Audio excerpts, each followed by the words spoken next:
Hello everyone, আজ আবার হাজির হয়ে গেলাম একটা নতুন রেসিপি নিয়ে। আজ তোমাদের তৈরি করে দেখাবো খুবই সহজ আর সুস্বাদু পদ্ধতিতে ডিমের একটা কষা বলো ভাজা বলো, এটা ডিম ভাজাই বলতে পারো।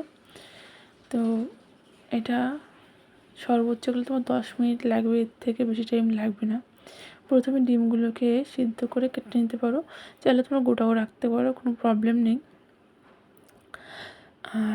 আর এদিকে মশলা করে নিয়েছি হচ্ছে পেঁয়াজ, রসুন, জিরে আর লঙ্কা, ব্যাস এটুকুনি মশলা। তো দেখো, তেলের মধ্যে নুন হলুদ দিয়ে ডিমটাকে ভেজে নিলাম। আর আমার এভাবেই করতে বেশি ভালো লাগে, এটা মায়ের থেকে শেখা আমার। তো ডিমগুলো ভাজা হয়ে গেলে নামিয়ে নিয়ে তেলের মধ্যে দিয়ে দেবো পেস্ট করে রাখা মশলাটা দিয়ে নুন হলুদ দিয়ে দেখো কি সুন্দর করে কষিয়ে নিয়েছি। মশলাটার কালার যখন এরকম একটু ডার্ক হয়ে আসবে, তখন এর মধ্যে আমি দিয়ে দেব ভেজে রাখা ডিমগুলো। ডিমটা সেদ্ধ হতে তোমার যতটা টাইম লাগবে, ব্যাস ওটুকুনি টাইম।